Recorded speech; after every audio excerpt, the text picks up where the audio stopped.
ఈరోజు ఈ సమావేశానికి వచ్చిన అంబేద్కర్ సంఘ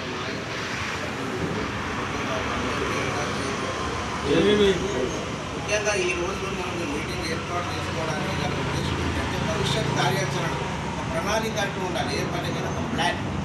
అట్లనే మనం కూడా భవిష్యత్తులో ఏం చేయాలి, ఇప్పటివరకు ఏం చేసినామో చేయాలో లేదు.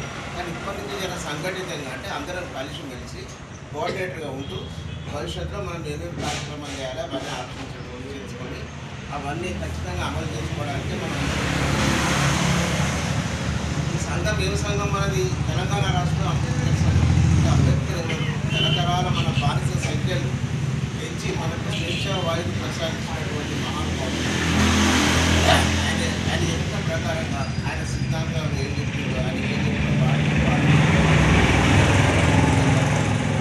ఎవరెవరికైతే ఏ పోస్టులు ఇచ్చిందో ఆ పోస్టుల ధర్మాన్ని 100% నిర్వర్తించాలి. ఏదో పంచినమో మాట్లాడినా అయిపోయిందని కాకుండా గతంలో అయిపోయింది. కానీ ఇప్పటి నుంచైనా మనం కొంచెం సమయం కేటాయించి రోజైతే కాదు, అప్పుడప్పుడు వారానికి టైం కేటాయించి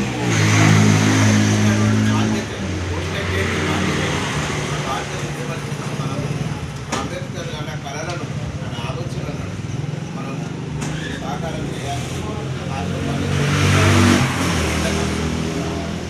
మన రాష్ట్ర అధ్యక్షుడు గౌరవనీయులైన నరేంద్ర గారు మాట్లాడతారు. మనకి ఏం సందేశం ఇస్తారో ఆ సందేశాన్ని మనం అమలు పలకడానికి మనం అందరం ఈరోజు ప్రమాణం చేద్దాం రాష్ట్రం.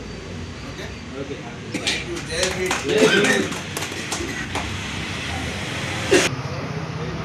ఈ యొక్క కార్యక్రమానికి వచ్చిన నా సోదరుల అందరికీ ఏమి ఉద్యమాలు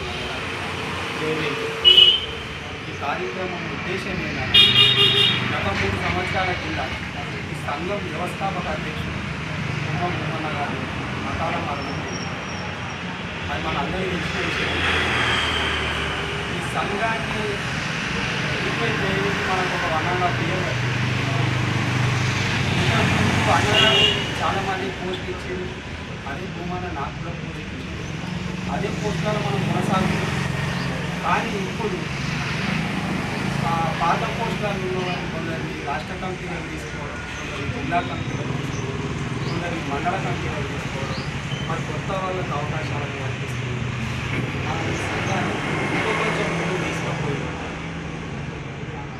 ఈ సంఘం తరఫున మన సంఘం కమిటీ సభ్యులు ఎవరైతున్నారో వాళ్ళకి ఎటువంటి ప్రాబ్లమ్స్ వచ్చినా ఏం వచ్చినా సంఘం తరఫున మనం అందరం ఉన్నామని ఏ మనిషికి ఏ ప్రాబ్లం వచ్చినా మనం పోయి ఆ మనిషి ప్రాబ్లం సాల్వ్ చేసుకోవడం, మనం అందరం కలిసి ఐక్యమత్యంతో ఉండాలని ఈ యొక్క ప్రోగ్రాం ఏర్పాటు చేయడం.